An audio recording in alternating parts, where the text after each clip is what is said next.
Hello friends, आपका स्वागत है टेली टाइम्स पर। आपको पूरी कहानी का लिंक डिस्क्रिप्शन में मिलेगा। चलिए शुरू करते हैं आज की कहानी। Rebirth of dominating devil episode 11। Arnav ने उसके कानों के पास आकर कहा, दर्द देने वाला काम तो मैंने किया ही नहीं, और तुम्हें अभी से दर्द हो रहा है। जब दर्द देने वाला काम कर दूंगा तो क्या होगा? सरगम ने अपना चेहरा शर्म से दूसरी तरफ कर लिया और वो अर्नव के गले लग गई, क्योंकि वो सच में अर्नव के प्यार को महसूस करने लगी थी। अब वो चाहती थी कि अर्नव उससे दूर न जाए। उसने अब अर्नव को खुद से दूर करने के बजाय अपने करीब करना शुरू कर दिया था और उसे बिल्कुल अपने आप से चिपका लिया था। अर्नव के हाथ उसके पेट पर आ गए थे और नीचे की तरफ जा रहे थे। सरगम ने कहा, अब थोड़ी सी दूरी रह गई है, उसे भी खत्म कर दो। अर्नव ने कहा, अभी टाइम नहीं आया है। और उसके बाद उसने उसे मोड़ दिया और उसकी कमर पर अपने होंठ रख दिए। दोनों का प्यार जैसे ठंडे सागर में ठंडा हो रहा था, और बाथरूम का टेम्परेचर गर्म से इतना ठंडा हो गया था कि धीरे धीरे सरगम को ठंड लगने लगी थी। वो मुड़कर अर्नव से बिल्कुल चिपक गई और बोली, बस बहुत नहा लिया, अब और नहीं नहाना, वरना मेरी तबीयत खराब हो जाएगी और फिर हम मनाली नहीं जा पाएंगे। अर्नव के चेहरे पर मुस्कान आ गई। चाहे कुछ भी हो रहा हो, जो चीज सरगम को चाहिए थी वो उसके दिमाग से कभी नहीं निकाल पाती थी। इसीलिए उसने शॉवर को बंद किया और खुद को और सरगम को टॉवल में लपेट लिया। अर्नव ने बिल्कुल भी जल्दबाजी नहीं की, क्योंकि उसे पता था कि बाहर जाकर क्या करना है।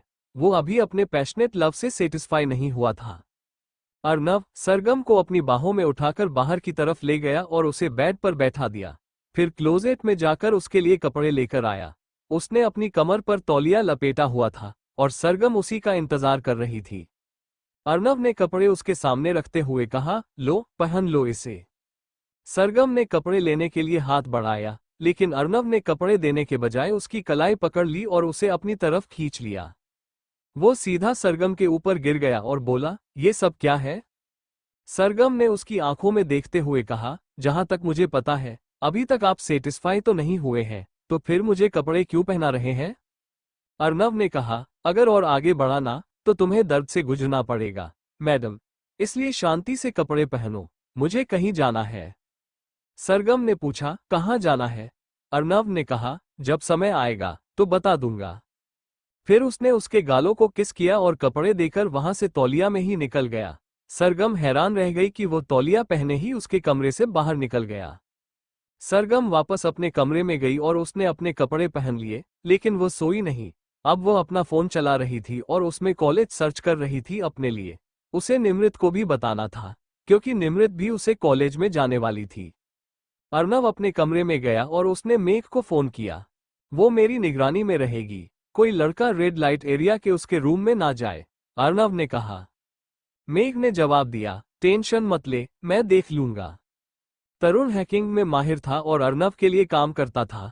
दूसरों के लिए वो एक नॉर्मल ऑफिस वर्कर था, लेकिन असल में अर्नव के लिए काम करता था। मेघ का खुद का एक ज्वेलरी का छोटा सा बिजनेस था, लेकिन वह भी अर्नव के साथ काम करता था। सिर्फ अक्षय था जो अर्नव के साथ काम नहीं करता था, वो सिर्फ अर्नव का दोस्त था। इस वक्त कॉल पर तरुण और अक्षय दोनों थे। अक्षय रास्ते में था और कहीं जा रहा था। उसके साथ परी और किंजल भी थी, जिन्हें उसकी फैमिली ने जबरदस्ती साथ बिठा दिया था।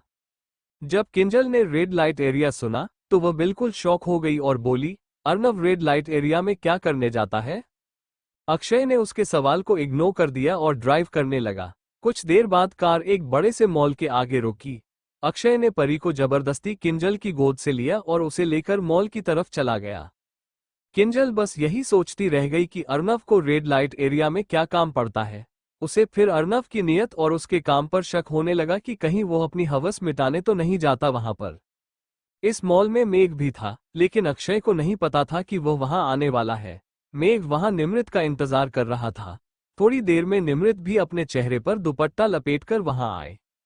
मेघ ने जब उसे ऐसे देखा तो बोला, ऐसी क्यों आई हो? निमृत ने दुपट्टा हटाते हुए कहा, तो और कैसे आती, घर वालों ने मेरी जान ले ली है। हमेशा कभी भी किसी भी टाइम बुलाते हो, उन्हें शक हो गया है कि मेरा कोई बॉयफ्रेंड है। मेघ ने उसे अपनी बाहों में खींचते हुए कहा, तो बता दो ना कि तुम्हारा कोई बॉयफ्रेंड है और उससे काफी आगे बढ़ गई हो। बोल दो कि तुम शादी करना चाहती हो, वैसे भी तुम्हारी उम्र हो चुकी है शादी की। निमृत ने मेघ के सीने पर हल्के से मारते हुए कहा, मुझे कॉलेज भी जाना है। तुम यही चाहते हो कि स्कूल खत्म होते ही अपने हाथ में बांध दूं? मेघ ने उसे अपने करीब खींचा और दीवार से लगाते हुए कहा, और कुछ करने आए हो या नहीं, ये आगे डिसाइड हो जाएगा। वैसे भी क्या बचा है हमारे बीच जो नहीं होगा? सब कुछ तो हो गया है। निमृत का चेहरा इस बात पर नीचे हो गया। उसे अजीब लग रहा था जब उसे याद आया कि उसने सरगम के बर्थडे वाले दिन मेघ को खुद को पूरी तरह सौंप दिया था। वो दिन याद आया जब वो एक होटल में मेघ से मिलने गई थी, सिर्फ कैंडल लाइट डिनर के लिए। लेकिन डिनर के बाद जो हुआ वो उसकी सोच से परे था। उस दिन डिनर के बाद निमृत ने एक गिलास वाइन ली थी, लेकिन गलती से वेटर ने वाइन की जगह शराब डाल दी थी। निमृत को नशा चढ़ने लगा और उसने अपना सर पकड़ लिया। जैसे ही मेघ ने पहले घूंट लिया, उसे तुरंत समझ आ गया कि यह शराब है। निमृत ने कभी वाइन या शराब नहीं पी थी, इसलिए उसने एक ही घूंट में पी लिया। उसे बहुत कड़वी लगी और बोली, कितना गंदा टेस्ट है, आपने कहा था ये रोज फ्लेवर की है। उसके बाद निमृत बार बार थूकने लगी, क्योंकि उसे स्वाद बहुत गंदा लगा। मेघ को गुस्सा आ रहा था, लेकिन फिलहाल वो कुछ नहीं कह सकता था, क्योंकि कुछ ही देर में निमृत को नशा चढ़ सकता था। इसलिए मेघ निमृत के पास आया और उसे संभालते हुए वॉशरूम की तरफ लेकर गया। उसने उसे वॉश बेसिन की तरफ थोड़ा सा झुकाया और कहा, अपने मुंह में हाथ डालो और उल्टी करो, शराब बाहर निकल जाएगी। निमृत खड़ी हुई और बोली, ये सब नहीं होता मुझसे। इसके बाद निमृत ने मेघ को थोड़ा सा धक्का देकर बाहर आ गई। जब मेघ बाहर आया तो उसने देखा कि अब निमृत पर नशा चढ़ चुका था। उसे बहुत ज्यादा गर्मी लगने लगी थी। कमरे का बड़ी ई का टेम्परेचर मेघ ने बिल्कुल ठंडा कर दिया ताकि उसे गर्मी ना लगे, लेकिन फिर भी उसे गर्मी महसूस हो रही थी। थोड़ी देर बाद वही होने लगा जो वो नहीं चाहती थी। मेघ और निमृत के होंठ एक दूसरे से टकराते हुए थे और कुछ ही देर में उनके कपड़े बिस्तर के नीचे गिर चुके थे। दोनों एक दूसरे के बदन से ऐसे चिपके हुए थे जैसे अगर दूर हुए तो जीना भूल जाएंगे। पूरी रात मेघ निमृत के साथ इंटमेट होता रहा। निमृत दर्द से कराह रही थी, लेकिन नशे में होने की वजह से उसे ठीक से समझ नहीं आ रहा था, इसीलिए उसे वो दर्द भी फिलहाल प्लेजर जैसा लग रहा था। मेघ जितना हो सके उतना धीमा होने की कोशिश कर रहा था, क्योंकि उसने ज्यादा शराब नहीं पी थी, लेकिन जितना भी पिया था उसका असर हो चुका था।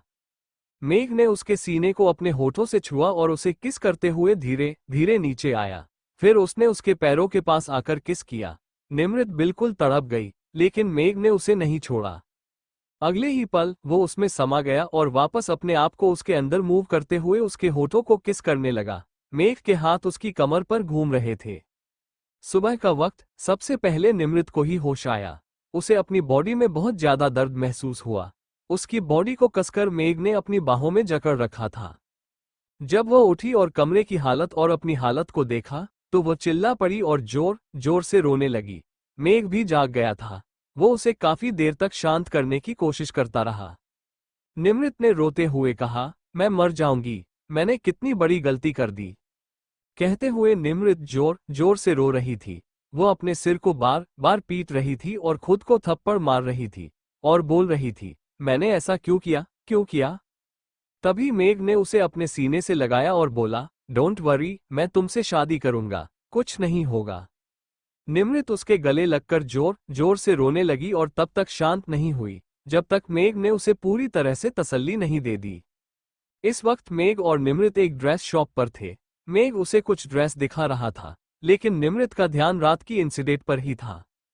मेघ ने उसके कंधे को हिलाया तो निमृत होश में आई और बोली, क्या कर रही हो, देखो। निमृत ने उन ड्रेस को देखना शुरू किया, लेकिन उसका मन नहीं लग रहा था। जब से उसके और मेघ के बीच वह सब हुआ था, वह मेघ से ज्यादा मिलने लगी थी और बातें करने लगी थी। उसे डर था कि कहीं मेघ के सामने कोई और लड़की ना आ जाए और वो उसे छोड़ न दे, क्योंकि अगर ऐसा होता तो वो सच में सुसाइड कर लेती। वो रह नहीं पाती। पूरी तरह से निमृत ने खुद को मेघ पर डिपेंड कर दिया था।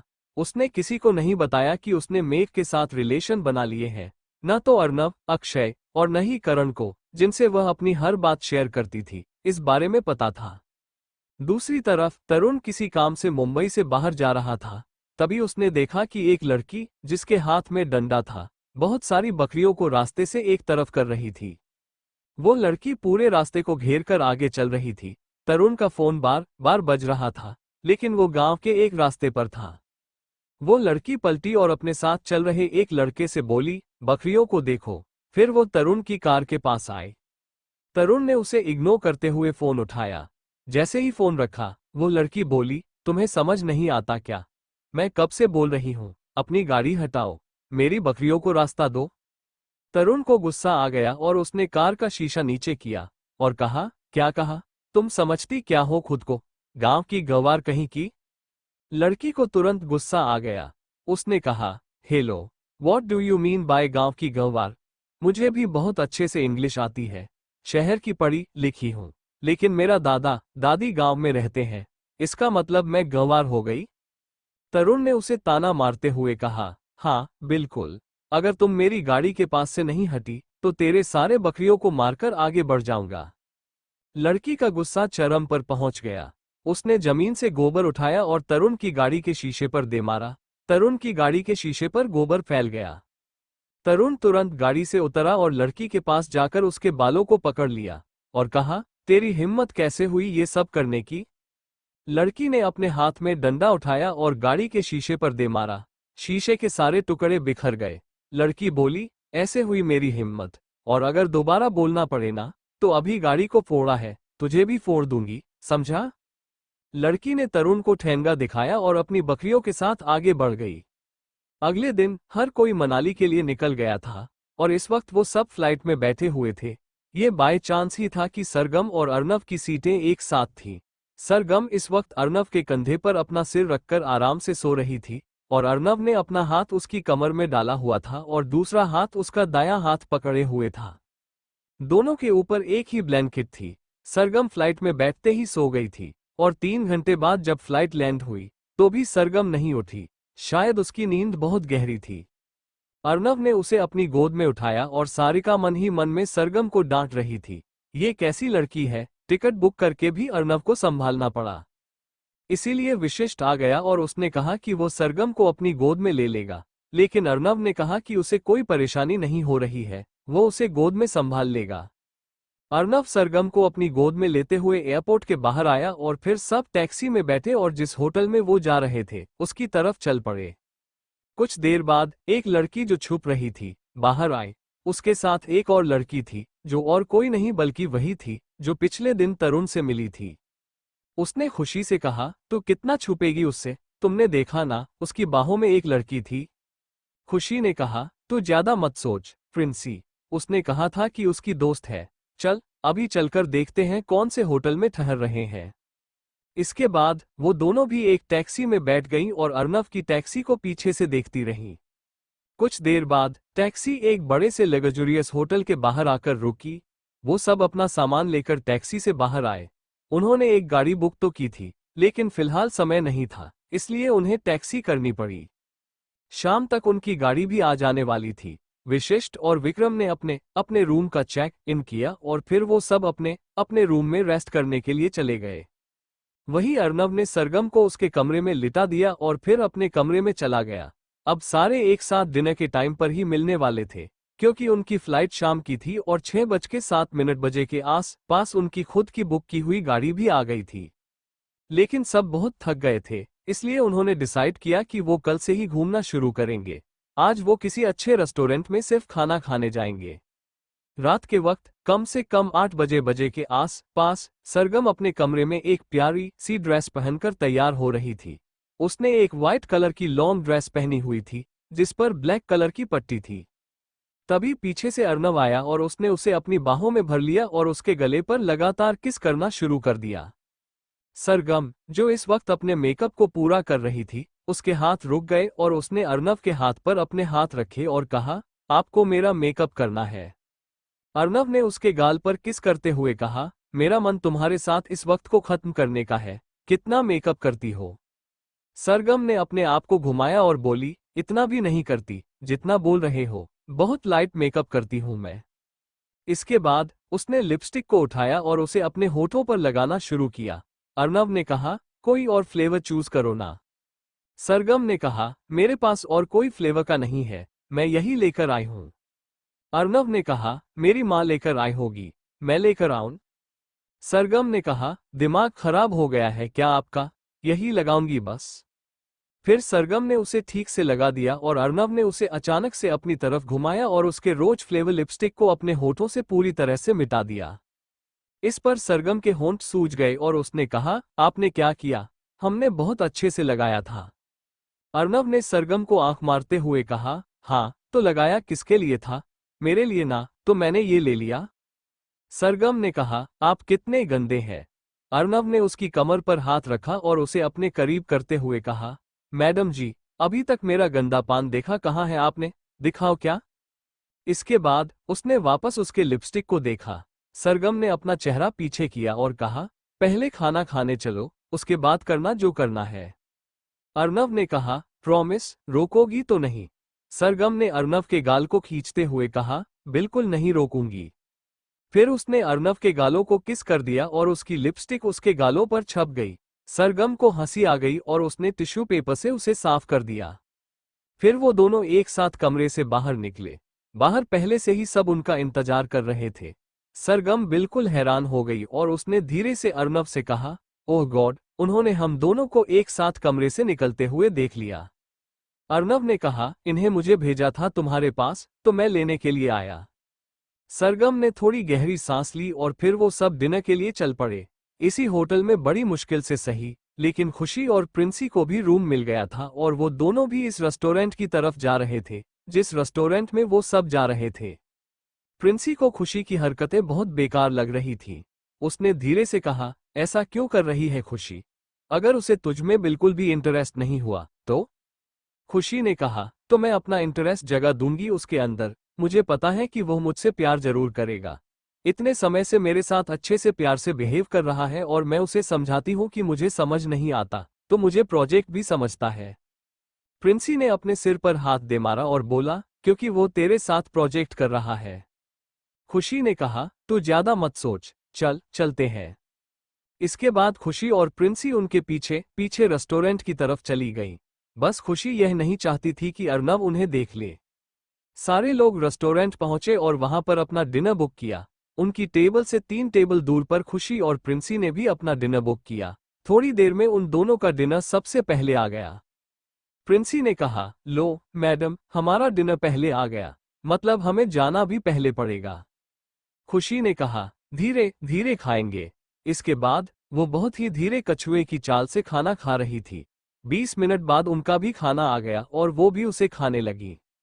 खुशी को पता था कि अभी कम से कम 1 घंटा तो वो यहाँ है, इसलिए उसने अर्नव से ध्यान हटाकर प्रिंसी से कहा, वैसे तो कह रही थी कि कल तो किसी बेकार लड़के से मिली।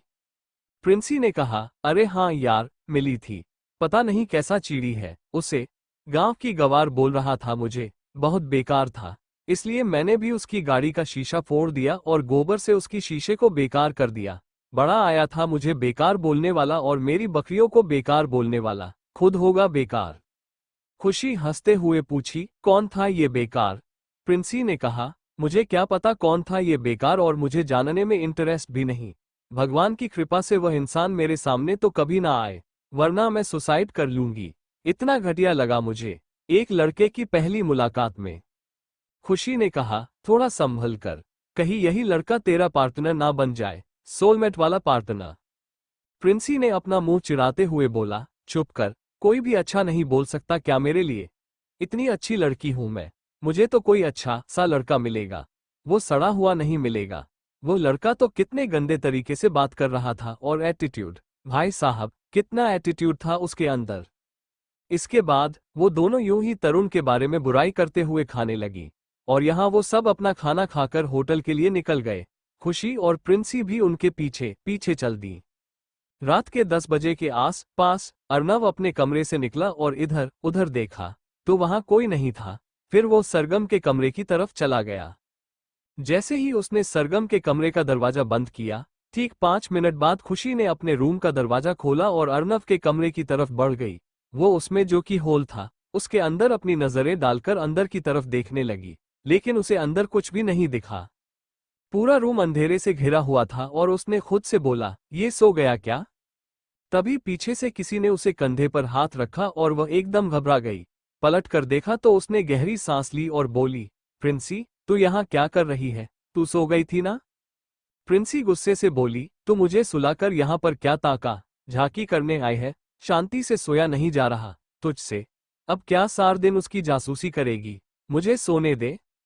खुशी बोली, यार मुझे उसे देखना है कि वह कैसे सोता है। प्रिंसी ने कहा, तेरा स्क्रू ढीला हो गया है क्या? कुछ भी मत बोल, सोते हुए देखना है। अगर वह तेरी किस्मत में होगा ना, तो तू जल्दी ही उसे अपनी बाहों में सोते हुए देखेगी। और वैसे भी अगर तू यहाँ पूरी रात उसकी ताका झांकी करेगी ना, तो पूरा दिन सोएगी तू कल। और फिर मत बोलना कि हम रह गए उनका पीछा करते करते। चलो अब। इसके बाद प्रिंसी ने जबरदस्ती उसे अपने साथ रूम की तरफ ले लिया, और यहाँ पर अर्नव और सरगम के बीच में उनका रोमांस चालू हो गया था। जैसा कि सरगम ने प्रॉमिस किया था कि वह रात भर उसके साथ जो करना चाहे वो कर सकता था, वैसा ही अर्नव उसके साथ कर रहा था। दोनों के लगभग सारे कपड़े बेड के नीचे थे और अर्नव उसे प्यार करने में लगा हुआ था। वो उसके पेट पर था और उसे किस कर रहा था। एक हाथ सरगम के सीने पर था और उसे रब कर रहा था, और दूसरा हाथ उसके पैरों के पास था। सरगम गहरी गहरी सांस ले रही थी और बार बार अपनी आंखों को कसकर मिंच देती थी, कभी थोड़ा सा ढीला छोड़ देती थी। अर्नव वापस ऊपर उसके होठों पर आया और उसे किस करने लगा। सरगम ने उसकी पीठ पर अपना हाथ रखा और उसे अपने नाखूनों से चुभाने लगी, ताकि अर्नव थोड़ा और अग्रेसिव हो जाए और उसकी तरफ झुक जाए। अर्नव के हाथ अपनी हरकत से सरगम को मचलने पर मजबूर कर रहे थे और साथ साथ उसे तड़प में भी डाल रहे थे। इस बार सरगम को उसके पूरे प्यार की तलब हो गई थी, लेकिन वह जानती थी कि वह सामने से कहे, अर्नव का वो पूरा प्यार नहीं देखा था। अर्नव का ये प्यार बस सरगम को तड़पाने के लिए था। सरगम ने खुद से कहा, क्या मैं अपने पर कुल्हाड़ी मार दूं? इस तरीके से मेरे कोई बॉडी को प्यार करेंगे तो मैं पागल हो जाऊंगी। मेरी बॉडी अलग तरीके से रिएक्ट कर रही है।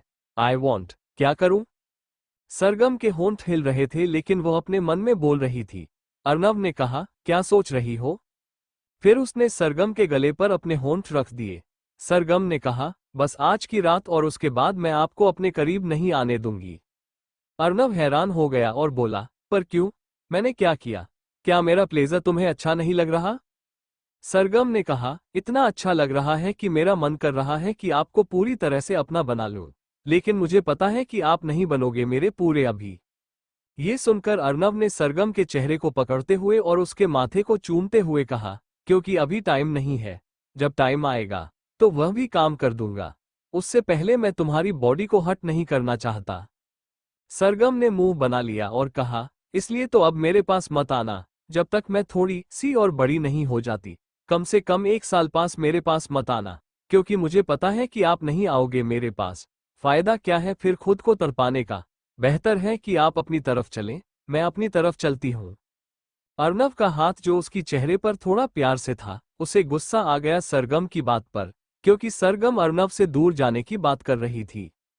अर्नव ने उसके जबड़े को थोड़ा कसकर पकड़ लिया, जिस पर सरगम को दर्द हुआ। अर्नव ने गुस्से भरी आवाज में कहा, अगर मुझसे दूर जाने की बात करोगी ना, तो मुझसे बुरा कोई नहीं होगा सरगम मिश्रा जी। इसीलिए जरा इन शब्दों को जरा सोच समझकर अपनी जबान से निकालना, समझी? और उसके बाद अर्नव ने इस बार एग्रेसिव होकर और गुस्से में उसके होठों को किस करना शुरू किया, जो कि सिर्फ सरगम को दर्द दे रहा था। सुबह का वक्त, अर्नव और सरगम इस वक्त एक ही कमरे में थे। सरगम अर्नव की बाहों में सो रही थी, और इस बार सबसे पहले अर्नव की आंखें खुली। उसने सरगम को हल्के से छोड़ दिया और उसे देखने लगा, जो उसकी बाहों में गहरी नींद में सो रही थी। उसकी पूरी बॉडी पर अर्नव ने लव बाइट्स के निशान दे दिए थे। ये निशान इतने गहरे और लाल रंग के थे कि अर्नव को याद आ गया कि उसने पिछली रात थोड़ा सा अग्रेसिव होकर सरगम के साथ बिहेव किया था। उसे गुस्सा भी आ रहा था, लेकिन सरगम ने उसे गुस्सा दिलाया था, ये कहकर कि वह उससे दूर ही रहे। अब वो उससे दूर नहीं रह सकता था। अर्नव ने धीरे से सरगम के गालों को छुआ और प्यार से किस किया। उसने धीरे से कहा, सरगम उठो। सरगम नींद में थी और वह उठ गई, लेकिन उसे अपनी बॉडी में दर्द महसूस हुआ। वह बैठ गई और उबासी लेते हुए अर्नव को देखा। पहले तो वो थोड़ी घबराई, लेकिन फिर नॉर्मल हो गई और बोली, आप बहुत गंदे हो हीरो, आपने मेरे साथ कल गलत किया। अर्नव ने उसे अपनी गोद में बैठा लिया और कहा, सॉरी, पर तुमने बात ही ऐसी की थी तो मैं क्या करता? तुमने मुझसे दूर जाने की बात की थी, और तुम जानती हो कि मैं। इससे पहले कि अर्नव कुछ और कह पाता, सरगम ने उसके गालों को किस करते हुए कहा, सॉरी, मुझे नहीं बोलना चाहिए था ऐसा, लेकिन आप जब मेरे पास आते हो तो मेरे दिल के अरमान ऐसे जाग जाते हैं कि आपको क्या बताऊं। सरगम की बात सुनकर अर्नव ने कहा, ये सब हार्मोनल चेंजेस की वजह से हो रहा है और अभी ये कुछ साल तक रहेगा, उसके बाद सब नॉर्मल हो जाएगा। सरगम ने कहा, ठीक है। उसके बाद वो अर्नव की गोद से उठ गई और नीचे पड़े अपने कपड़ों को उठाकर पहन लिया, फिर कमरे से चली गई। अर्नव भी वॉशरूम में चला गया। सरगम अपने कमरे में पहुंची और वॉशरूम में चली गई। 1 घंटे बाद सारे फैमिली मेंबर्स होटल के रेस्टोरेंट एरिया में ब्रेकफास्ट कर रहे थे। तभी मिताली ने पूछा, अर्नव, क्या सोचा है, कहाँ जाना है सबसे पहले? अर्नव ने कहा, हम सबसे पहले हिडिंबा टेम्पल जाएंगे। विक्रम ने कहा, हिडिंबा देवी का मंदिर, चलो, ये भी अच्छा है, वैसे भी मनाली का बहुत फेमस मंदिर है। सभी ने मिलकर नाश्ता किया और फिर पहाड़ों के बीच स्थित हिडिंबा टेम्पल की ओर चल दिए। जब उनकी गाड़ी होटल से निकलकर हिडिंबा टेम्पल पहुंची तो सरगम काफी खुश हो गई। वो टेम्पल काफी यूनिक और डिफरेंट था। उसकी 3 टेरेस थी और बहुत सारी भीड़ पहले से ही हिडिंबा टेम्पल के पास थी। इस वक्त मनाली में ठंड का मौसम था, इसलिए टेम्पल थोड़ा सा बर्फ से ढका हुआ था, लेकिन बहुत ही सुंदर लग रहा था। जहां वो थे वहां गर्मी थी, लेकिन हिडिंबा टेम्पल के पास ठंड थी, इसलिए वो जैकेट पहनकर आए थे। अर्नव ने कहा, यहाँ पर फोल्क डांस होता है हिडिंबा देवी को खुश करने के लिए और हमारे भारत देश को रिप्रेजेंट करने के लिए। सभी मिलकर हिडिंबा टेम्पल घूमे। एक तरफ सरगम अर्नव को लेकर आई और बोली, आपसे एक रिक्वेस्ट करूं? अर्नव ने कहा, हाँ, करो। इसके बाद सरगम ने अपने बालों को आगे किया, क्योंकि उसने पूरे मेकअप से अपने लव बाइट्स के निशान छुपा दिए थे, लेकिन हल्के हल्के निशान अब भी दिख रहे थे। फैमिली मेंबर्स ने अभी तक नोटिस नहीं किया था, लेकिन अर्नव काफी समय से नोटिस कर रहा था। अर्नव ने कहा, तुमने ठीक से छुपाया नहीं। सरगम ने कहा, बहुत कोशिश की, फिर भी अब ये नहीं छुप रहे। अर्नव बोला, क्या करोगी अगर फैमिली ने देख लिया? सरगम ने कहा, मैं कह दूंगी मच्छर ने काट लिया। अर्नव हंसते हुए बोला, अच्छा, बताओ क्या कहना चाहती थी? सरगम ने अर्नव के दोनों हाथों को पकड़ा और खुश होते हुए बोली, आपको याद है, मैंने आपसे एक विश मांगी थी? अर्नव को याद नहीं आया, इसलिए उसने कहा, तुमने आज मुझसे कोई विश नहीं मांगी। सरगम ने कहा, आज नहीं, जब मैं 9th क्लास में थी। आपको याद है, मैंने आपसे कुछ विश मांगी थी और आपने उन सभी विश को पूरा किया था? अर्नव ने सोचा और फिर उसे याद आया। उसने कहा, हाँ, याद है। सरगम ने कहा, तो आपको सारी विश याद है, तो एक बार फिर उन्हें पूरी करेंगे ना?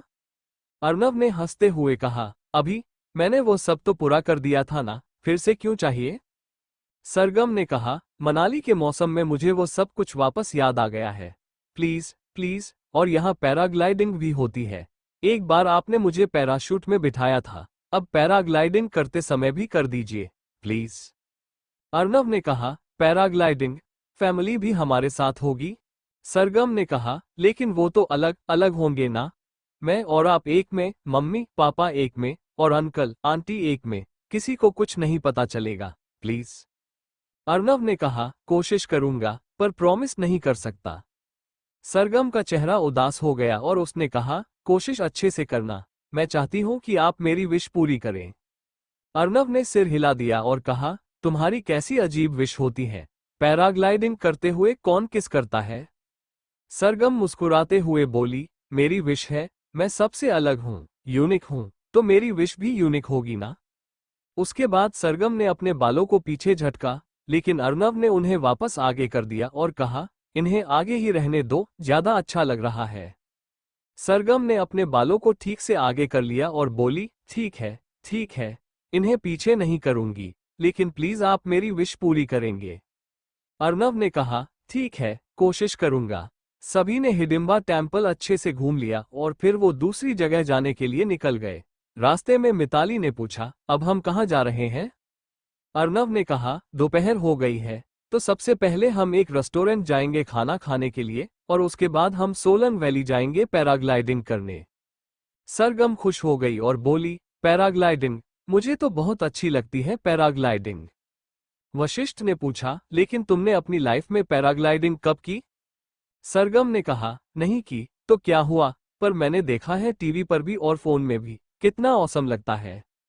सरगम ने खुशी से कहा, thank you so much Arnav. वो अर्नव के पास जाकर उससे लिपट गई। जहां दूसरी तरफ खुशी और प्रिंसी दोनों ही देर से उठी थी। शायद खुशी कुछ ज्यादा ही थक गई थी और उसे अगले दिन की एक्साइटमेंट भी थी, इसलिए वो देर तक सोती रही। प्रिंसी जल्दी उठ गई थी, लेकिन फिर भी वो लेटी रही, क्योंकि खुशी उठ नहीं रही थी। जब तक वो बाहर आए, उन्हें पता चला कि सुबह सुबह उनकी फैमिली घूमने के लिए निकल चुकी है। अब उन्हें किसी भी तरह से पता लगवाना था कि वो कहाँ गए हैं। उन्होंने एक स्टाफ से पूछा, तो उसने बता दिया कि फैमिली पहले हिडिंबा टेम्पल गई है और अब शायद सोलन वैली की तरफ निकली है। दोनों ने अपना ब्रेकफास्ट होटल के रेस्टोरेंट में ही किया और फिर अपनी गाड़ी लेकर सोलन वैली की तरफ निकल पड़ी। खुशी बहुत ज्यादा एक्साइटेड थी। वो बोली, तुम्हें पता है, पैराग्लाइडिंग करते वक्त अगर कोई विश मांगो ना, तो वो पूरी हो जाती है। प्रिंसी ने कहा, ये किसने कहा तुम्हें? खुशी ने जवाब दिया, मैंने कहा। प्रिंसी ने हंसते हुए कहा, तुमने कहा और ये हो जाएगा। कुछ भी मत बोलो यार। खुशी ने कहा, तू हमेशा ना बेकार ही बोलती है, अपना मुंह बंद रखा कर।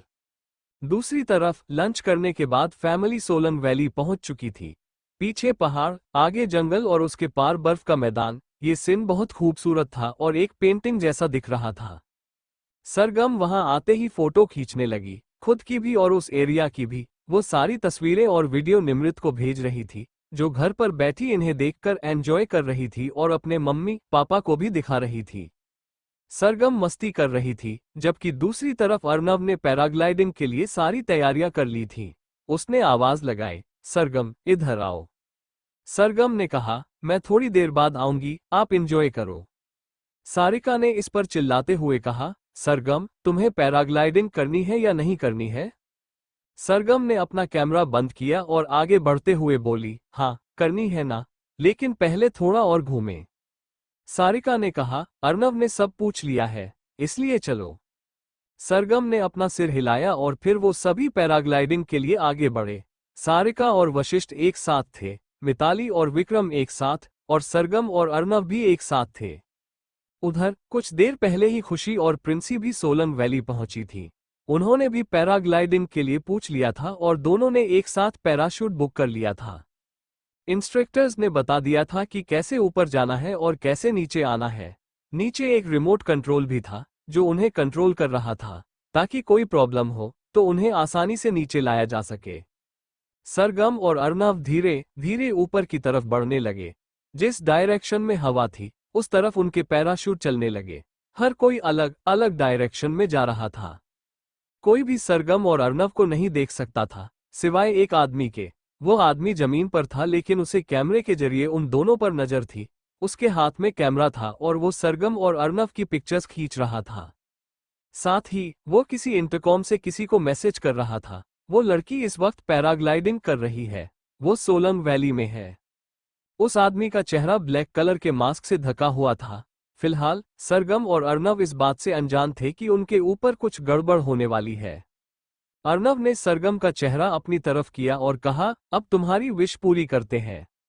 सरगम खुश हो गई। अर्नव ने उसके चेहरे की ओर झुककर उसके होठों को अपने होठों में लेकर उसे किस किया। नीचे खड़ा आदमी उनकी इस किस की वीडियो और फोटो भी बना रहा था। सरगम और अर्नव के होंठ आपस में मिले हुए थे और दोनों शिद्दत से एक दूसरे को किस कर रहे थे। दूसरी तरफ इत्तेफाक से खुशी और प्रिंसी भी उसी डायरेक्शन में जा रही थी। खुशी ने ये सब देख लिया और उसका दिल टूट गया। वो खुद ही जानती थी कि उसका दिल किस तरह टूटा था। प्रिंसी भी सब देख रही थी और उसने खुशी को संभाल लिया था, लेकिन खुशी थी कि उस सीन से खुद को बाहर नहीं निकाल पा रही थी। उसने पहली बार किसी से इतनी शिद्दत से मोहब्बत की थी और उसने भी उसका दिल तोड़ दिया था। लेकिन ये कहना गलत होगा कि अर्नव ने उसका दिल तोड़ा था, क्योंकि अर्नव ने कभी भी खुशी से प्यार नहीं किया था। उसके लिए खुशी सिर्फ एक बिजनेस पार्टनर थी, लेकिन खुशी ने उसे दिल से चाहा था। खुशी बस देख रही थी कि किस तरह से अर्नव शिद्दत से अपनी फ्रेंड को किस कर रहा था। सरगम और अर्नव इस बात से बेखबर थे कि कोई उनकी वीडियो बना रहा है और कोई उनकी किस देखकर टूट रहा है। खुशी ने कहा, क्या पता ये बाय मिस्टेक हो रहा हो।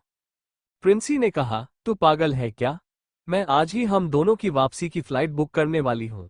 जब तक ये लोग यहाँ रहें, हम दोनों मुंबई वापस जाएंगे, समझी? प्रिंसी ने इस बार थोड़ा सख्त होकर कहा था और खुशी मान गई थी। रात का वक्त खुशी और प्रिंसी अपना बैकपैक कर रही थी। खुशी अब यहाँ सच में नहीं रह सकती थी। उसका दिल सच में बहुत टूट गया था और वो यहाँ से जाना चाहती थी। प्रिंसी उसे बैग पैक करते हुए देख रही थी। उसने उन दोनों की टिकट बुक कर दी थी और वह दोनों फ्लाइट से नहीं, ट्रेन से जा रही थी, क्योंकि फ्लाइट की टिकट नहीं मिल रही थी। इसलिए उसने इमरजेंसी में लग्जूरियस ट्रेन की टिकट बुक करवा ली थी। वो खाना खाने भी नहीं गई आज और ऐसे ही सो गई। अगले दिन नाश्ता करने के बाद सारे एक ही कमरे में बैठे हुए थे और लूडो गेम खेल रहे थे कि तभी सरगम ने कहा, मैं बोर हो रही हूँ, अकेले लूडो खेलकर कुछ खाते हैं ना? सारिका ने कहा, अभी तो खाना खाया है ना। तो अभी मुझे क्या खाना है? सरगम ने सोते हुए कहा, मैगी खाएं। सारिका ने कहा, लेकिन तुझे मैगी कौन लाकर देगा, वह भी तेरी पसंद की? सरगम ने कहा, अरे हम स्टाफ से एक केटल ले लेंगे और मैं आग लेकर आती हूँ, उसमें मैगी बनाकर खाएंगे प्लीज। वैसे भी मुझे यहाँ की और बाहर की मैगी अच्छी नहीं लगती, घर की बनी हुई अच्छी लगती है। वशिष्ठ ने सवाल किया, मैगी कहाँ से आएगी? सरगम इस पर भी सोचने लगी कि मैगी आएगी कहाँ से और बोली, हाँ, होटल के सामने एक ग्रोसरी शॉप है, हम वहां से लेकर आ जाएंगे। सारिका ने तुरंत मना कर दिया और सरगम का ये सुनकर मुंह लटक गया। उसी वक्त मिताली ने कहा, लेकर आने दीजिए, क्या हो जाएगा? सारिका ने कहा, अकेली जाएगी, यह पता नहीं है कि कैसे जाना है, कहाँ जाना है। सरगम ने कहा, अरे सामने है ग्रोसरी शॉप, वहां जाऊंगी, मैगी लूंगी, बिलिंग करूंगी और आ जाऊंगी, और अगर और कुछ भी चाहिए आपको तो मैं वह भी ले आऊंगी, चिप्स, कोल्ड ड्रिंक और कुछ। सारिका ने कहा, हमें कुछ नहीं चाहिए, शांति से गेम खेलो, नहीं तो अपने रूम में जाकर सो जाओ। सरगम ने कहा, प्लीज। सारिका ने कहा, तुम बच्ची नहीं रह गई हो सरगम, थोड़ा तो बड़ों की तरह बिहेव करो। सरगम सेट करते हुए बोली, नहीं नहीं नहीं नहीं नहीं नहीं नहीं, मुझे खाना खाना है, खाना चाहिए। मिताली ने कहा, ठीक है, मैं चलती हूँ तुम्हारे साथ ग्रोसरी शॉप। सरगम खुश हो गई और मिताली के साथ पैसे लेकर होटल के सामने वाले ग्रोसरी शॉप के अंदर चली गई। उसने बहुत सारी टाइप्स की मैगी उठाई और मिताली ने पूछा, इतनी सारी टाइप की मैगी एक साथ क्यों ले रही हो? सरगम ने कहा, नहीं, ये तो मैं बाद में खाऊंगी, वैसे भी अभी हम बहुत दिनों के लिए यहीं हैं ना। मिताली ने कहा, मतलब तुम डेली मैगी खाओगी? सरगम ने इस पर अपनी जीभ को बाहर निकाल दिया और दांतों तले दबा लिया। मिताली मुस्कुरा उठी। सरगम ने सामान लिया और मिताली ने कहा, तुम चलो, मैं बिलिंग करके आता हूँ। सरगम ने ओके कहा और फिर वो बाहर की तरफ चले गए। बाहर सड़क पर इधर उधर गाड़ियां चल रही थीं। सरगम ने इस वक्त एक रेड कलर का टॉप और प्लेयर वाली स्कर्ट पहनी हुई थी, जो कि लॉन्ग थी। वो देख रही थी कि कहीं से उसे रास्ता मिल जाए, क्योंकि गाड़ियां नॉनस्टॉप इधर उधर जा रही थीं। और वो फ्रस्ट्रेशन में बोली, अरे रुक जाओ यार, थम जाया करो थोड़ा सा। लेकिन कोई भी गाड़ी रुकने का नाम नहीं ले रही थी। तभी अचानक से एक बाइक स्पीड से उसकी तरफ आती हुई गई और सरगम के गले में हाथ डाला और कुछ निकालकर उसके गले से दूसरी तरफ का गला एकदम से उठ गया। उसका चेहरा थोड़ा आगे हो गया और वह खांसने लगी। उसने गले पर हाथ रखा और बोली, पता नहीं कौन था, निकम्मा आदमी, मेरे गले पर हाथ रख कर गया। फिर उसे अजीब सा फील हुआ। उसने अपना हाथ आगे करके देखा तो उसके हाथ पर खून लगा हुआ था। उसने ध्यान से अपने गले को देखा तो अर्नव ने उसे एक चैन दी थी। वो चैन उसके गले में नहीं थी। उसने कहा, चैनली स्नैच कर ली। कितने घंटे इंसान है, मेरे हीरो की दी हुई चैन को लेकर चले गए। सरगम को याद आया कि वो चैन अर्नव ने उसे पैराग्लाइडिंग करते हुए दी थी और कहा था कि वह कभी अपने गले से न निकाले। जब सारिका ने उस चैन को देखा था तो सरगम ने झूठ बोल दिया था कि निमृत ने उसे बर्थडे का गिफ्ट दिया है। सरगम को गुस्सा आ गया क्योंकि अर्नव ने उसे संभालने के लिए कहा था, इसीलिए वो उनकी तरफ भाग रही थी और बोल रही थी, मेरी चैन मुझे वापस करो, गंदे आदमी, मुझे मेरी चैन वापस करो। इस वक्त मिताली जब बाहर आए तो सरगम बाहर नहीं थी। उसने सरगम को ऐसे किसी के पीछे भागते हुए देखा तो वह बोली, सरगम क्या कर रही हो बेटा? सरगम रुक गई और मिताली को देखने लगी। उसे गुस्सा आ रहा था और उसकी आंखों से आंसू भी आने लगे थे।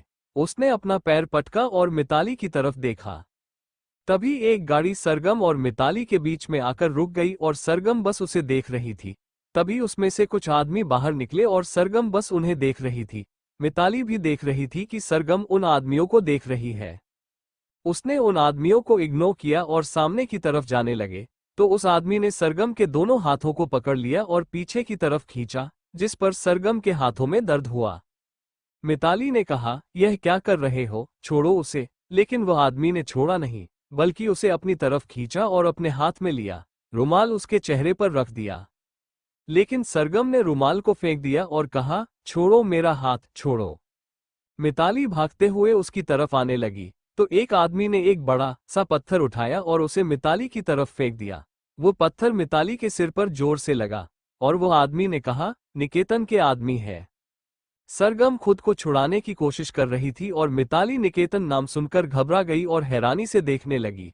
फिर वह आदमी जैसे हवा की तरह अपनी गाड़ी को लेकर आए थे, वैसे ही हवा की तरह सरगम को अपने साथ जबरदस्ती गाड़ी में बिठाया और गाड़ी को लेकर चले गए थे। उन्होंने सड़कों पर मिताली के सामने सरगम का किडनैप कर लिया था। मिताली के सिर में जोर से दर्द हो रहा था, क्योंकि वो पत्थर काफी मोटा था।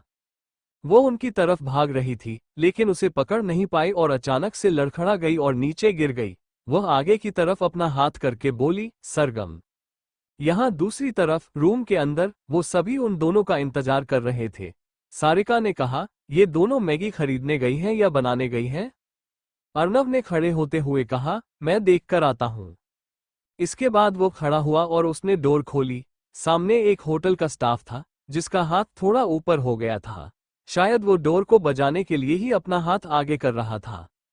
अर्णव ने सवाल किया, बोलिए। होटल का स्टाफ थोड़ा सा घबराया हुआ था और उसने कहा, वो आपकी फैमिली की एक मेंबर है। तीनों भी पीछे से खड़े हो गए और आगे आते हुए बोले, क्या हुआ? स्टाफ ने कहा, आपकी फैमिली की एक मेंबर बेहोश हो गई है ग्रोसरी स्टोर के बाहर। हम उन्हें अभी रिसेप्शन पर लेकर आए हैं, प्लीज उन्हें देख लीजिए। सब हैरान हो गए और सारिका ने कहा, सरगम को कुछ तो नहीं हुआ होगा। इसके बाद वह भी आगे की तरफ गई। सब लिफ्ट से होते हुए रिसेप्शन एरिया की तरफ आए। वहां पर स्टाफ थे जो मिताली को संभाले हुए थे। जैसे ही अर्णव ने मिताली के सिर पर घाव देखा, वो तुरंत उसके पास आया और बुरा मानकर उसके पास बैठ गया। उसका सिर अपने कंधे पर रखते हुए उसे उठाने की कोशिश करते हुए कहा, मम्मी मम्मी उठो मम्मी। विक्रम ने भी मिताली को उठाने की कोशिश की। सारिका की नजरें हर जगह थीं, क्योंकि सरगम नहीं मिल रही थी। उसने वशिष्ठ से सवाल किया, सरगम कहाँ होगी? वशिष्ठ ने कहा, 1 मिनट आने दीजिए। इसके बाद सारिका आगे आए और उसने भी मिताली को उठाने की कोशिश की। एक स्टाफ का मेंबर पानी लेकर आया और मिताली को पानी पिलाया। पहले ही स्टाफ ने मिताली के सिर पर ड्रेसिंग कर दी थी। जब मिताली को होश आया, तो वो चिल्लाने लगी, सरगम सरगम। सारिका घबरा गई और बुरी तरह से चिल्लाई, मेरी सरगम कहाँ है? इसके बाद सारिका ने मिताली का चेहरा अपनी तरफ किया और मिताली ने सब याद आ गया। अपनी आंखों से आंसू निकलते हुए बोली, वह उसे लेकर चले गए। सारिका ने कहा, कौन लेकर चला गया? कहाँ है मेरी बेटी? सारिका और वशिष्ठ का दिल बैठ गया। अर्णव ने सवाल किया, कहाँ है मां सरगम? मिताली ने कहा, निकेतन के आदमी आए थे, वो सरगम को अपने साथ लेकर चले गए। अर्णव हैरान हो गया और बोला, कहाँ लेकर गए? और यह निकेतन मनाली में कैसे आया? अर्णव को निकेतन नाम सुनकर ही हद से ज्यादा गुस्सा आ गया था।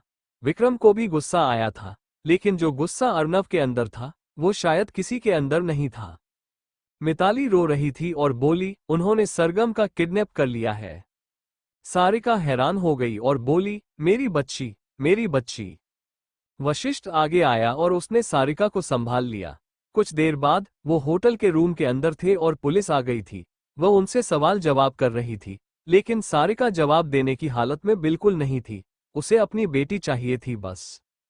वो वशिष्ठ को रोते हुए बस एक ही चीज कह रही थी, मुझे मेरी सरगम चाहिए, मेरी सरगम ही चाहिए। वशिष्ठ ने कहा, हमारी किसी से कोई दुश्मनी नहीं है। हमें नहीं पता कि कौन हमारी बेटी को लेकर चला गया। प्लीज उसे बचा लीजिए, प्लीज, वो बहुत छोटी है। पुलिस ने कहा, हम आपकी जरूर पूरी मदद करेंगे, बस हौसला रखें। आप प्लीज अपनी बेटी की तस्वीर हमें दे दीजिए। हम उसे न्यूज़पेपर में और टेलीविजन में दे देंगे, ताकि आपकी बेटी को ढूंढने में आसानी हो। वशिष्ठ ने सरगम की फोटो पुलिस को दी। कुछ देर बाद पुलिस के सामने ही अर्णव का फोन आने लगा। एक वीडियो कॉल था और उन्होंने उसे पिक कर लिया। क्योंकि यह अननोन कॉल था और उसे ऐसा लग रहा था कि शायद कोई जरूरी बात हो। वीडियो कॉल को उठाया तो सामने एक आदमी था। उसे देखते ही अर्नव को गुस्सा आ गया और उसने कहा, निकेतन, कहाँ है सरगम? निकेतन ने कहा, अरे साले साहब, थोड़ा सब्र कीजिए। आपकी सरगम हमारे पास है, बहुत सही सलामत है, चिंता मत कीजिए। देखिए। वीडियो साइड हुआ और उसने जमीन पर बेहोश पड़ी सरगम को दिखाया। अर्नव चिल्लाया, छोड़ दो उसे। निकेतन ने कहा, छोड़ दूंगा, लेकिन पहले अपना पुराना हिसाब तो पूरा कर लो। अर्नव से पुलिस ने कहा, आप कौन हैं और उन्हें क्यों किडनैप किया है? निकेतन ने कहा, कैसे हैं पुलिस साहब? राम राम। जो भी बात है मैं इन्हीं से करूंगा, आपसे नहीं करूंगा। और हाँ, इसे बचाने की कोशिश मत करना, वरना एक काम करता हूं, आपको दिखा ही देता हूं। इसके बाद निकेतन अपना फोन लेकर सरगम के पास गया और उसे सीधा किया। सरगम के पेट के पास बम फिट किया हुआ था। हर कोई उसे देखकर हैरान हो गया था। अर्नव चिल्लाया, अगर उसे कुछ किया ना तो मुझसे बुरा कोई नहीं होगा। निकेतन ने कहा, नहीं करूंगा, बस जैसा मैं कह रहा हूं वैसा करते रहो। मनाली के पहाड़ी इलाके पर अकेले आ जाओ, हम दोनों अपना हिस्सा पूरा कर लेंगे। अगर तुम जिंदा बच गए तो तुम अपनी सरगम को लेकर आ जाना, और नहीं बचे तो तुम दोनों को इस बम में ब्लास्ट कर दूंगा। निकेतन का अर्नव को फोन आया था और उसने धमकी दी थी, या तो अर्नव अकेला आए, नहीं तो मैं उसकी सरगम को मार डालेगा। अर्नव को गुस्सा आ रहा था और तभी अचानक से निकेतन ने फोन काट दिया। इंस्पेक्टर ने कहा, हम इस आदमी को जल्द से जल्द ढूंढ कर रहेंगे और सरगम को भी वापस लेकर आएंगे। आप टेंशन मत लीजिए, अपने परिवार के साथ रहिए। इसके बाद पुलिस जाने लगी। अर्नव ने कहा, नहीं, मैं खुद उसे लेकर आऊंगा। मुझे पता है, उसे मेरे हर पल की खबर है, और अगर आपने उसे बचाने की कोशिश की तो वह जिंदा नहीं आएगी, मरी हुई आएगी, और मैं उसे मरता हुआ नहीं देख सकता, इसीलिए मैं खुद जाऊंगा उसे लेने के लिए। इसके बाद अर्नव थोड़ा सा आगे आया और अपनी शर्ट के स्लीव्स को ऊपर करते हुए कहा, निकेतन सरकार, बस अब देखते जाओ। फिर वह होटल से निकल गया और उसकी पूरी फैमिली बस देखती रही। वशिष्ठ ने अचानक से सवाल कर दिया, यह निकेतन सरकार कौन है? मिताली और विक्रम एक दूसरे को देखने लगे और खामोश रहे। उनके अंदर हिम्मत नहीं थी बताने की। पुलिस भी वही थी। उन्होंने सवाल किया, क्या आप जानते हैं निकेतन सरकार को? मिताली और विक्रम ने अपना सिर हिला दिया। सारिका जल्दी से मिताली के पास आई और बोली, कौन है वो? मेरी बेटी को उसने किडनैप कर लिया है, बताइए ना। चुप क्यों है? मिताली ने कहा, पर मैं नहीं बता पाऊंगी, प्लीज मत पूछिए।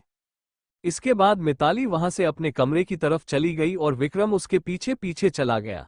सारिका वापस रोने लगी, क्योंकि उसकी बेटी की कोई खबर नहीं थी। यहाँ दूसरी तरफ अर्नव बर्फीले मैदान की तरफ आ गया था, जहां पर सरगम थी। वो जंगल के अंदर उसे ढूंढ रहा था और चिल्ला रहा था, सरगम, सरगम, कहाँ हो? सरगम, आवाज दो। लेकिन सरगम का कोई जवाब नहीं आ रहा था। तभी एक आवाज आई, मुझसे बहुत करीब हो तुम, लेकिन सरगम के पास नहीं। यह आवाज निकेतन की थी। अर्नव ने चिल्लाया, कहाँ है तू निकेतन? बाहर आओ मेरे सामने। निकेतन की आवाज आए, मैं तुम्हारे सामने ही हूँ, बस तुम्हारी आंखें काफी कमजोर है। अर्नव हर जगह देख रहा था, लेकिन उसे जंगल में उसके और बर्फ के अलावा कुछ नहीं दिख रहा था। वह आगे बढ़ा और उसे एक रिमोट कंट्रोल नजर आया। उसने रिमोट कंट्रोल को उठाया और उसका लोकेशन देखने लगा। एक पेड़ पर स्पीकर लगा हुआ था। निकेतन वहां नहीं था, वो कहीं और था। उसने बस टेक्नोलॉजी का इस्तेमाल किया था अर्नव को बेवकूफ बनाने में। निकेतन की आवाज आए, क्या हुआ? अर्नव ने कहा, निकेतन, तू इतना डरपोक है, यह मुझे पता नहीं था। यह आवाज स्पीकर में से आ रही थी, जो अर्नव के हाथ में था। निकेतन ने कहा, मैं डरपोक होता तो वह सब करने से पहले बहुत बार सोचता, लेकिन मैंने सोचा नहीं, क्योंकि मेरे अंदर हिम्मत थी वह सब करने की। अभी मेरे साथ बात करने में अपना वक्त जाया मत करो और अपनी मोहब्बत को बचाओ, कहीं वह भी तुम्हारी दीपाली की तरह ऊपर ना पहुंचा जाए। अर्नव जो गुस्से में था, दीपाली का नाम सुनकर वह थम गया। उसके बाद अचानक से आवाज करते हुए वो स्पीकर बंद हो गया और अर्नव सरगम को आवाज लगाते हुए उसे ढूंढने लगा। वो बर्फीले मैदान के पास हो गया था, लेकिन कहीं भी सरगम नहीं मिल रही थी। वो परेशान हो गया था। तभी उसे अपने नीचे कुछ खोखला खोखला सा महसूस हुआ। उसे लगा कि जमीन खोखली है, इसीलिए वो नीचे आया और बर्फ को हटाने लगा। सच में बर्फ खोखली थी। किसी ने पहले बर्फ हटाई थी और उसके बाद दोबारा बर्फ को ढक दिया था। अर्नव के हाथ ज्यादा ठंडी बर्फ के होने की वजह से जल रहे थे और कांप रहे थे, लेकिन अर्नव फिर भी बर्फ को हटाने की पूरी कोशिश कर रहा था। इस वक्त उसने एक नॉर्मल टी शर्ट और जीन्स पहनी हुई थी और यहाँ का टेम्परेचर होटल के टेम्परेचर से बहुत कम था। ठंड बहुत थी, लेकिन अर्नव फिर भी बर्फ को हटा रहा था। उसे एक हल्का सा कपड़ा वहां पर नजर आया, जो शायद सरगम की स्कर्ट का कपड़ा था। उसने और तेजी दिखाई और बर्फ को हटाने लगा। उसके हाथ से खून निकलने लगा था, लेकिन वो फिर भी बर्फ को हटा रहा था। कुछ पल बाद ठंड में बेहोश सरगम मिली, लेकिन सरगम के पेट के पास बम पहले से ही फिट था। अर्नव घबरा गया। उसके सामने एक मंजर घूम गया, जिसमें एक लड़की थी जो चिल्ला रही थी, लेकिन अर्नव उसे बचा नहीं पा रहा था। वो बार बार चिल्ला रहा था, दीपाली में आ रहा हूं, दीपाली में आ रहा हूं। लेकिन वो नहीं आया। अचानक से बम ब्लास्ट हो गया। जैसे ही बम ब्लास्ट हुआ, अर्नव अपने ख्याल से बाहर आया और उसने सरगम को अपनी गोद में लेकर बाहर निकाला। उसने बम को देखा और कहा, एक बार खो चुका हूं, दोबारा नहीं खो सकता। अर्नव ने बम को खोलने की कोशिश की, लेकिन उसने सरगम की बॉडी से अलग करने की कोशिश की, क्योंकि अर्नव उसे डिफ्यूज करना नहीं जानता था। वो गलती से कोई गलत वाया हाथ में नहीं पकड़ना चाहता था, ताकि कोई गलत रिएक्शन न हो। वहीं कुछ दूरी पर एक कार में निकेतन बैठा हुआ था और उसके हाथ में एक रिमोट कंट्रोल था। वो उसमें से अर्नव को परेशान होते हुए देख रहा था और खुद से बोल रहा था, पिछली बार भी तुम्हारे हाथ से लड़की गई थी, इस बार भी तुम्हारे हाथ से लड़की जाएगी। और अर्नव सिंह रायजादा, तुम्हारा नाम बड़ा है, लेकिन तुम कुछ कर नहीं सकते। और यह बात मैं दावे से कह सकता हूं, तुम खुद भी मरोगे और यह भी मरेगी। इसके बाद निकेतन अपनी गाड़ी में बैठा और थोड़ा सा आगे बढ़ा। उसने रिमोट कंट्रोल को अपने हाथ में लिया, जो बम ब्लास्ट के साथ था। फिर उसने उसमें बने ग्रीन बटन को दबा दिया और जहां पर अर्नव और सरगम थे, वो जगह एकदम ब्लास्ट हो गई। दूर से निकेतन ने ब्लास्ट हुई जगह को देखा और जोर जोर से हंसने लगा। वो आदमी गुनगुनाते हुए जा रहा था, हो गई, सरगम की मौत हो गई, हो गई, सरगम की मौत हो गई। आगे निकेतन का असिस्टेंट बैठा था और उसने कहा, अब तो पार्टी बनती है। निकेतन ने कहा, जरूर बनती है पार्टी, जरूर। मेरी जिंदगी का सबसे बड़ा कांटा अर्नव निकल गया, तो पार्टी जमकर होगी।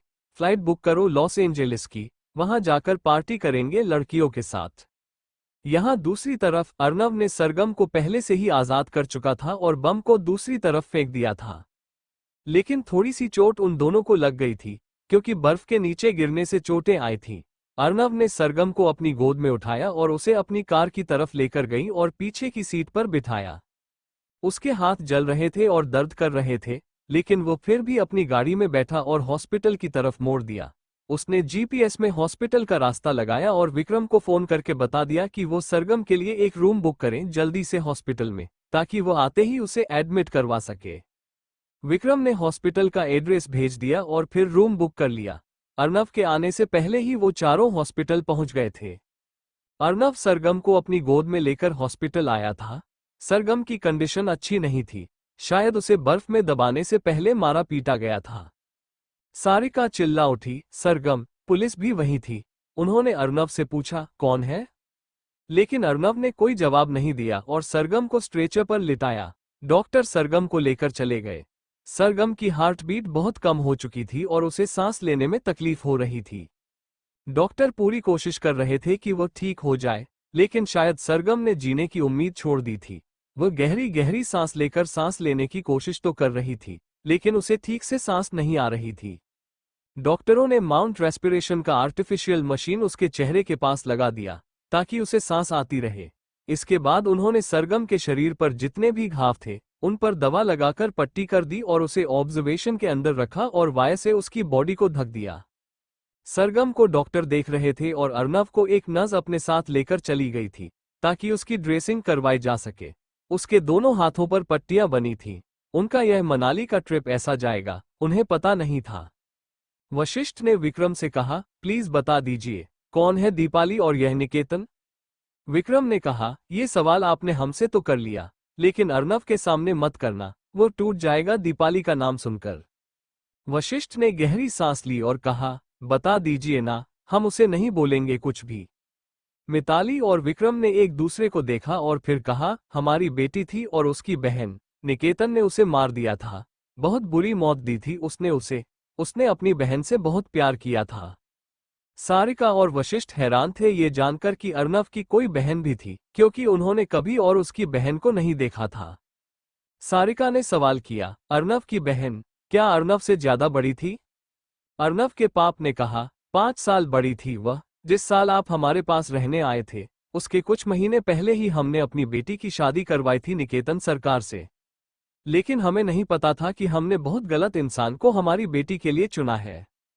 उसने हमारी बेटी की जिंदगी जहन्नुम बना दी। लेकिन वो फिर भी कभी हमें नहीं बताती थी, हमेशा यही बोलती थी कि वो बहुत सही तरीके से रह रही है और हमें निकेतन पर गर्व होता था कि वो कितना अच्छा दामाद है, अपनी बीवी का ख्याल रखता है। लेकिन असल में वह हैवान था। अर्नव अपनी बहन से बहुत प्यार करता था, पर कभी इतनी मोहब्बत करने उसने हम दोनों से भी नहीं करी जितनी मोहब्बत उसने अपनी बहन से की थी। जब वो मरी थी ना, तो अर्नव टूट गया था। 2 महीने तक वह कोमा में था। सारिका ने सोचा कि हाँ, कुछ महीनों के लिए अचानक से अर्नव की फैमिली गायब हो गई थी, लेकिन उन्होंने ज्यादा ध्यान नहीं दिया था, क्योंकि मिताली ने कहा था कि वह किसी रिश्तेदार के घर पर है। जबकि वो किसी रिश्तेदार के घर पर नहीं, बल्कि हॉस्पिटल में रहते थे। वो आधी रात के आसपास घर आया करते थे और सुबह सबके उठने से पहले ही हॉस्पिटल चले जाया करते थे। इसीलिए किसी को खबर ही नहीं पड़ती थी कि इस घर में कोई आ भी रहा है या नहीं आ रहा है। विक्रम ने आगे बताया, अर्नव की हालत बहुत ज्यादा खराब थी दीपाली की मौत पर। वो नहीं सहन कर पाया था अपनी बहन की मौत को। उसे दौरे पड़ने लगे थे और वो चिल्लाने लगा था। उसे रात में आसानी से नींद नहीं आती थी और आज भी उसे रात में ही रहना पड़ता है। दीपाली की मौत के बहुत कम समय हो गया है। आज भी आता है, महीने में एक बार तो उसे रात में आना ही पड़ता है। हमेशा कहता है कि दीपाली है, दीपाली है। हम उसे कहते हैं कि नहीं है, लेकिन वह नहीं मानता। उसे ऐसा लगता है कि उसकी बहन जरूर आएगी एक दिन, लेकिन वह नहीं आएगी। हमें पता है, उसे भी पता है कि वह नहीं आएगी, लेकिन पता नहीं क्यों अपने दिल को इतनी तसल्ली देता है कि उसकी बहन जरूर उसके पास वापस आएगी। बहुत ज्यादा प्यार करता है वो अपनी बहन से आज भी। और शायद निकेतन ने सरगम के साथ ये सब किया तो उसे दीपाली का ये दिन याद आ गया, इसीलिए वो इतना पागल हो गया था आज। डॉक्टर जो अर्नव और सरगम को देख रहे थे, वो बाहर आए और उन्होंने कहा, प्रॉब्लम हो गई है। डॉक्टर की बात सुनते ही अर्नव भी अपनी ड्रेसिंग रूम से बाहर आया और उसका दिल धक से रह गया था। Thank you for listening. मुझे उम्मीद है आपको ये स्टोरी पसंद आई होगी। अगर आपको पसंद आई है तो प्लीज लाइक और कमेंट करना ना भूलें और मोर स्टोरीज के लिए सब्सक्राइब करें। मिलते हैं नेक्स्ट वीडियो में।